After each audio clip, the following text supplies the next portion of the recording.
சகோதரர்களே, தலைவர் அவர்களே, கூட்டத்திலே பேச ஆரம்பிப்பதற்கு முன்பு ஒரு விபரீத சம்பவம் நடைபெற்று இருக்கிறது. அதையும் நான் பயன்படுத்த வேண்டும். என்னை எதிர்த்து அரசியல் நடத்துகிறவன் தரம் என்ன என்பதை சொல்ல வேண்டி வந்துவிட்டது. அது என் கடமையாகிறது. இங்கே நாங்கள் பேசுவதற்காக இருந்த தேர்தல் பிரசங்க கூட்டத்திற்கு நான் வருவதற்கு முன்பு யாருடைய உபயமோ தெரியவில்லை. ஆனால் பெரும்பாலும் காங்கிரஸ்காரர்கள் அவர்கள் உபயம் என்று கருத வேண்டி இருக்கிறது. அவர்களுடைய உபயமாக இந்த கல் மேடையில் எரியப்பட்டு இருக்கிறது. இதை அடியேன் முதலில் ஏலத்திலே விடப் போகிறேன். இங்கே உபயமாக வந்த இதை ஏலத்திலே கேட்கிறவர்கள் கேட்கலாம். ரூபாய் 5, ரூபாய் 10, ரூபாய் 15, ரூபாய் 25, ரூபாய் 50 கேட்டிருக்கிறார் ஒருவர். ரூபாய் 50 ஒரு தரம், 50 ரூபாய் 2 தரம், 50 ரூபாய் 3 தரம். 50 ரூபாய்க்கு மேடையில் எறிந்த கல் ஏலம் விட்டு கொடுக்கப்படுகிறது. இந்த ஏலத்தை எடுத்தவர் கார்த்திக் கோனார். இந்த தேசம் கடந்த சில நூற்றாண்டுகளாக ஆங்கிலேயன் என்னும் அயோக்கியனுக்கு அடிமைப்பட்டு கிடந்த காலம் முதல் இந்த அடிமை வாழ்க்கையை நீக்குவதற்காக ஒரு சிலர் ஆயுதமேந்தி ஆங்கிலேயனோடு போரிட்டு, இப்படி ஆயுதம் தாங்கி போரிட்டதை சிப்பாய் கழகம் என்று புரட்டாக சரித்திரத்தில் எழுதப்பட்ட சுதந்திர போரிலே தங்கள் இரத்தத்தை பாரத மாதாவுக்கு அர்ப்பணித்து அதன் மூலம் ஆங்கிலேயன் இரத்தத்தை முதலில் பலிகொண்ட காலம் முதல் அதற்கு பின்னால் அந்தமான் முதலிய சிறைகளிலே அடிமை மக்களை பிரித்து அவர்களை மீண்டும் சேர முடியாமல் தேசத்தை நினைத்து வருந்தி தியாகம் செய்த உத்தம தொண்டர்கள் தூக்கு கயிற்றை முத்தம் கொஞ்சி தூக்கு மேடையில் ஏறி மிதவாதிகள் கூட அவர்களை பயங்கரவாதிகள் என்று வெறுத்தாலும் கூட பாரத மாதாவுக்காகத்தான் தன் உயிரையும் விட்ட வீரர்களும் வெள்ளைக்காரனை எதிர்த்து நீண்ட காலம் சிறைகளிலே கொடிய நோய்வாய்ப்பட்டு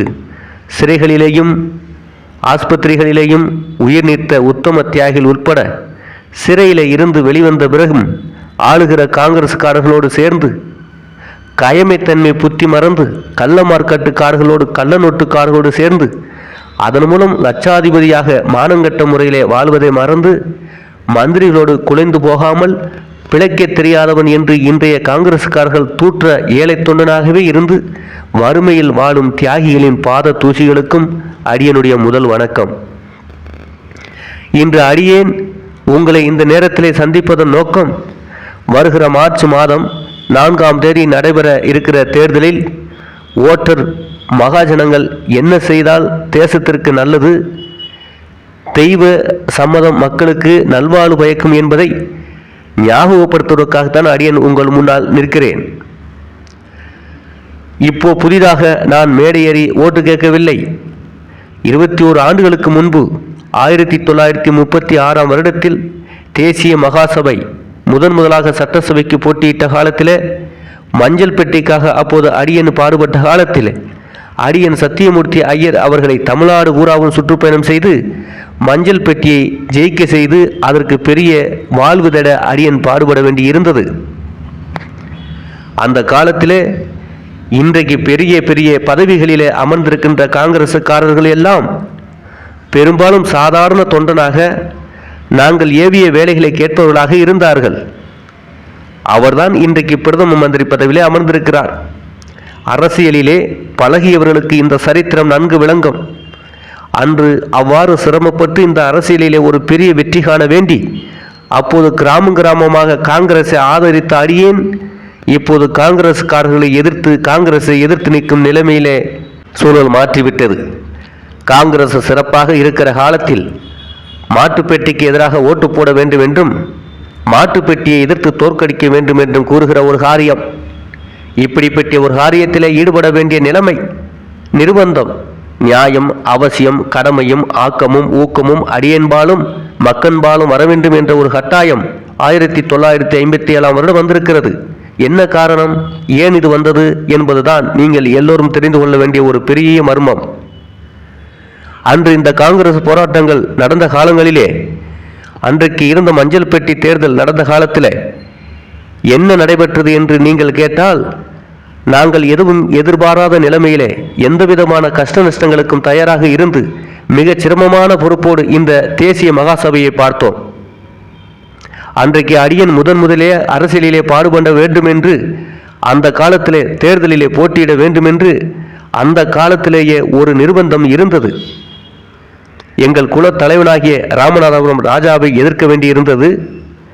அந்த காலத்திலே என் தகப்பனார் ராஜா அவரோடு சேர்ந்து கொண்டு, என் மகனுக்கு ஓட்டு போடாதீர்கள், அவன் நம்முடைய குலத்தலைவன் ராஜாவை எதிர்த்து காங்கிரஸ் பெயரிலே போட்டியிடுகிறான், இமயம் முதல் குமரி வரையில் உள்ள எல்லா தலைவர்களும் ராமலிங்க விலாசத்துக்கு வந்து அவருக்கு மரியாதை செலுத்தி பணிந்து போகிறார்கள், இப்படிப்பட்ட மத தலைவனை எதிர்க்கிறான், ஆகையால் அவனுக்கு ஓட்டு அளிக்க வேண்டாம், ராஜாவுக்கே ஓட்டு அளிங்கள் என்று என் தகப்பனாரை பிரச்சாரம் பண்ணினார். அந்த காலம் ஊரை எதிர்த்து போனதினாலேயே பலவிதமான கஷ்ட நிலைமை அடியனுக்கு. அதோடு கூட ஆங்கிலேயன் சட்டம் அடியனுக்கு வாய்ப்பூட்டு போட்டது. பிரசங்கம் செய்யக்கூடாது என்று தடுத்து இருந்த நிலைமையிலே மௌனமாக அந்த தேர்தல் நடந்து வெற்றி காண வேண்டி இருந்தது. அப்படி இருக்கிற போது அதையும் சகித்து உலக சரித்திரத்திலே இல்லாத முறையிலே ஓட்டர்களை பார்த்து ஓட்டு போடுங்கள் என்று கேளாமலே அந்த வெற்றி அடியனுக்கு கிடைத்தது. சிறையில் இருந்து கொண்டு ஓட்டு போடுங்கள் என்று கேளாமலே ஓட்டு நடந்து வெற்றி கிடைத்திருக்கும் வாய்ப்பு அரசியல் சரித்திரத்தில் எனக்கு மட்டும்தான் நடந்தது. வேறு எங்கும் அப்படி இதுவரை சரித்திரத்தில் இல்லை. இந்த நிலைமையில் அன்றைக்கு அந்த காங்கிரஸ் மகா சபைக்காக பாடுபட்டவன் நான்.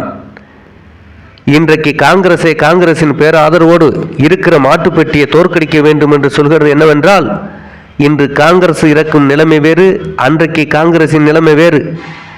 இன்றைக்கு அடியன் பதவிக்காக ஒரு ஸ்தாபனத்தை வைத்துக் கொண்டிருக்கவில்லை. காங்கிரஸ் பேரை வைத்துக்கொண்டு தலைமை வைக்கிற கூட்டங்கள், அதற்காக காங்கிரசுக்கு விரோதியாக இருக்கும் ஜஸ்டிஸ் கட்சி, திராவிட கட்சிக்காரர்களோடு சேர்ந்திருக்கிறார்கள். காந்தியடிகள் கட்டி வளர்த்தது காங்கிரஸ், காந்தியடிகள் கேட்டது ராமராஜ்யம். இன்றைக்கு காங்கிரசுக்காரர்கள் காட்டுவது கீமாயனம். காந்தியடிகள் பாடினார் ரகுபதி ராகவா ராஜாராம், ஆனால் இன்று காமராஜரும் மற்றவர்களும் சேர்ந்து பாடுவது ராமன் செய்தியை கூட்டி கொடுத்தாராம்.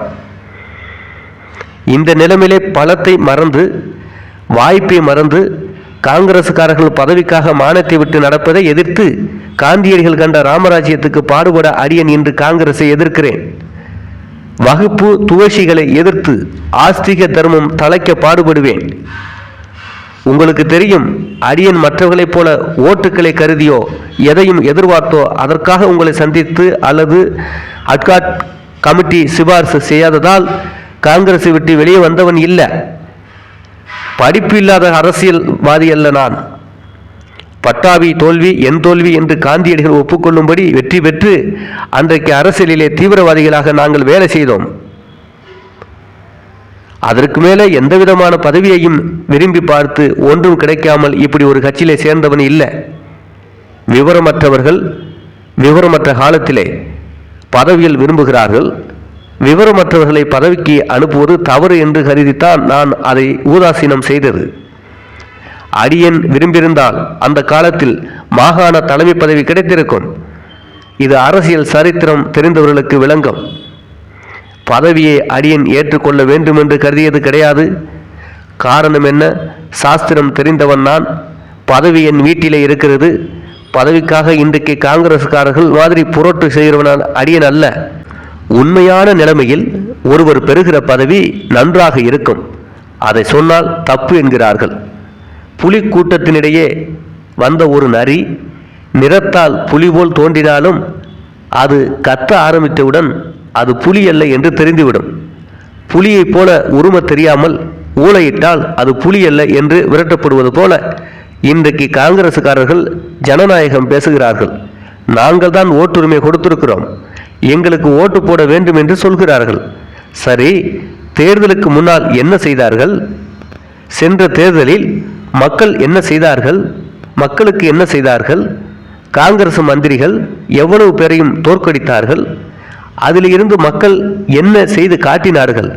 ஜனநாயக முறைக்கு மாறாக தவறாக காங்கிரஸ் நடந்து கொள்கிறது என்று சட்டப்பூர்வமாக ஒழுங்காக மக்கள் காட்டினார்கள். தோற்றுப்போன மந்திரிகள் வெக்கங்கட்ட முறையிலே திரும்ப திரும்ப எம்எல்ஏவாக வந்து பதவிகளிலே உட்கார்ந்து கொண்டார்கள். மக்கள் ஒழுங்காக தங்கள் வேலையை செய்தார்கள். மக்கள் செய்ய வேண்டிய கடமையை கண்ணியமாக செய்தார்கள். இந்த கடமையை அவர்கள் செய்த உடனே மானங்கட்டு மானத்தோடு ஒதுங்கினார்கள். அவர்கள் தோற்கடித்த பிறகும் ஜனநாயகத்தை கேலி செய்யும் முறையிலே பதவியிலேயே உட்கார்ந்தார்கள். மக்களுக்கு ஜனநாயக முறைப்படி வேறு என்ன ஆயுதம் இருக்கிறது? அவருடைய ஆயுதத்தை முறையாக பயன்படுத்தியும் மானத்தோடும் விலகி கொள்ள காங்கிரசுக்காரனுக்கு அறிவில்லையே. அப்போது என்ன செய்ய முடியும்? எந்த மக்கள் சட்டசபையிலே தீர்மானித்து அதன்படி தேர்தலிலே ஜெயித்தவர்கள் வர வேண்டும் என்று தீர்மானித்தார்களோ அந்த முறையை அவமதித்து காங்கிரஸ் செயல்பட்டது. இதை மக்கள் தெரிந்து கொள்ள வேண்டும். இன்றைக்கு என்ன நிலைமை? தகுதியுள்ள காங்கிரசுக்காரர்கள் எடுக்கப்படாமல் தகுதியற்ற மானங்கட்ட தேச துரோகிகள் எடுக்கப்பட்டு இன்றைக்கு அவர்கள் தகுதியுடைய காங்கிரசுக்காரனை எதிர்த்து நிற்கிறார்கள். இப்படிப்பட்ட நேரத்திலே தான் இந்த தேர்தல் நடைபெறுகிறது. அதோடு இந்த தேர்தலிலே அட்காக் கமிட்டி எந்த யோகியதையிலே நிறுத்தியிருக்கிறது? இன்றைக்கு காங்கிரஸ் பேரால் நிற்பவர்களே பெரிய நிலப்பிரபுக்கள் 52 பேர், பெரிய மில் முதலாளிகள் 14 பேர், பெரிய ஆலை முதலாளிகள் 21 பேர், பசு முதலாளிகள் 15 பேர். சென்ற தேர்தலிலே காங்கிரஸை எதிர்த்த 35 பேரில் சிறை சென்ற தியாகிகள் 19 பேர். அப்படியானால் இந்த 137 பேரும் காமராஜருக்கு கைக்கூலி கொடுத்து காங்கிரஸ் டிக்கெட் பெற்றவர்கள் தான். இந்த 19 பேரிலே எல்லோரும் காமராஜர் சொல்லிவிடபடி ஆடக்கூடியவர்கள், அவரது அடிமைகள். இப்படியாக காங்கிரஸை அமைச்சகர்கள் நிறுத்தப்பட்டிருக்கிறார்கள். இந்த முறையிலே அட்கா கமிட்டி அமைச்சர்களை பொறுக்கி எடுத்திருக்கிறது. இதைத்தான் ஓட்டர் மகா ஜனங்களாகிய நீங்கள் புரிந்து கொள்ள வேண்டிய விஷயம். அந்த நிலைமையில்தான் அந்த அலங்கோலங்களுக்கு காரணம். இவர்கள் எப்படி வந்தார்கள்? அரசியலிலே தீவிரவாதிகளும் மிதவாதிகளும் 2 பிரிவுகளாக பிரிந்ததால் இந்த வகுப்பு துவசிகளுக்கு இடையிலே ஒரு சந்தர்ப்பம் கிடைத்தது. பலம் கொண்ட ஆங்கில ஆட்சியை ஆயுதம் தாங்கி எதிர்க்க வேண்டும் என்று தீவிரவாதிகள் சொன்ன காலத்தில், மிதவாதிகள் அது கூடாது என்று நினைத்த காலத்தில், 2வது உலக யுத்தத்தை எதிர்பார்த்து அன்றைக்கு சுபாஷ் பாபு பாடுபட்ட காலத்தில், சுபாஷ் பாபு பட்டாபி சீதாராமையாவை தோற்கடித்த போது பட்டாபி தோல்வி என் தோல்வி என்று காந்தியடிகள் ஒரு அறிக்கை விட்டார். அந்த காலத்திலேயே காந்தியார் காங்கிரஸா, காந்தியார் அல்லாத காங்கிரஸா என்று காங்கிரஸில் பிளவு ஏற்பட்டது.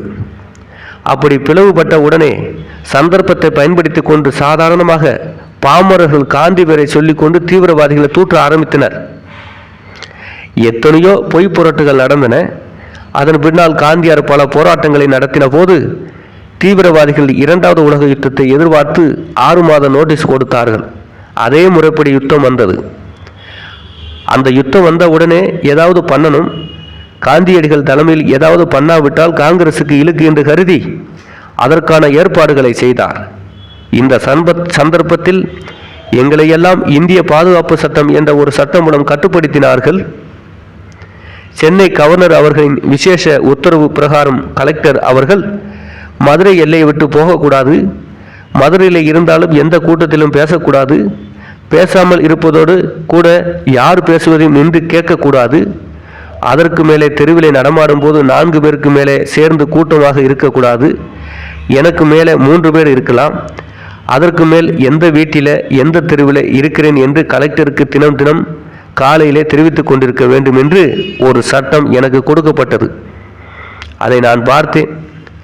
மனித சுதந்திரத்திற்காக இருக்கும் இந்த ஆங்கிலேய சர்க்கார் ஜனநாயகத்திற்காக பாடுபடுவதாக சொல்லும் வெள்ளைக்காரன் மனிதனை மிருகம் போல பாவித்து தன்னுடைய வாழ்விற்காக இந்தியாவை பாதுகாக்க சொல்லிட்டு இப்படி மக்களின் சுதந்திரத்தை கட்டுப்படுத்தி மிருக பலத்தின் மூலம் பயமுறுத்தி நினைத்தான்.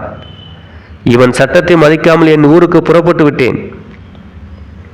அப்போது ஆயுத பலம் தாங்கிய ரிசர்வ் பட்டாளத்தை ஜில்லா கலெக்டர் உத்தரவின் பேரில் ஜிஎஸ்டி தலைமையில் என்னை கைது செய்ய வந்தது. அதிலும் கொஞ்சம் பெரிய ஊரிலே கைது செய்தால் விளைவு விபரீதமாக இருக்கும் என்று எண்ணி ஒரு கிராமத்திலே கைது செய்தார்கள். என்னை காவல் கைதியாக கொண்டு போனார்கள். ஆங்காங்கே இருந்த தீவிரவாதிகள் எல்லாம் சுபாஷ் பாபு அவர்கள் தப்பிய பின்னாலே கைது ஆனார்கள். ஆங்காங்கு கலவரங்கள், போராட்டங்கள் ஆரம்பித்த உடனே காந்தியார் பார்த்தார். அரசியல்வாதிகளை ஏமாற்ற தனிப்பட்டோர் சத்தியாகிரகம் ஆரம்பித்தார். மக்கள் அவர்களை ஏமாற்றுவதாக நினைத்துவிடக்கூடாது என்று இப்படி ஒரு சத்தியாகிரகம். எப்படி நடந்தது என்று கேட்டால் முன்கூட்டியே கடிதம் எழுத வேண்டும். யார் யார் எங்கெங்கே சத்தியாகிரகம் செய்வார்கள் என்று போலீசாருக்கும் கலெக்டருக்கும் தெரிவிக்க வேண்டும். நான் சத்தியாகிரகம் செய்ய போகிறேன் என்று கடிதம் எழுதி போட்டு அது போலீஸ்காரர்கள் கைக்கு சேர்ந்த பிறகு அந்த போலீஸ்காரன் இந்த மாதம் இந்த இடத்திலே நிற்க வேண்டும், முறையாக நிறுத்தப்பட்டு இருப்பான். இவர் அந்த இடத்திலே யுத்த எதிர்ப்பு கோஷம் போட வேண்டும். உடனே அந்த போலீஸ்காரன் கைது செய்வான். பிறகு மாலை உபசாரம் நடக்கும். இப்படி கொஞ்ச நாள் நடந்தது. காங்கிரஸ்காரன் மானவ உள்ளவன் சொல்லட்டும் அந்த சத்தியாகிரகம் எப்படி நடந்தது என்று. அன்றைக்கு இப்படி சத்தியாகிரகம் செய்யும் காங்கிரஸ்காரனை பிடிக்க போலீஸ்காரன் போகவில்லை.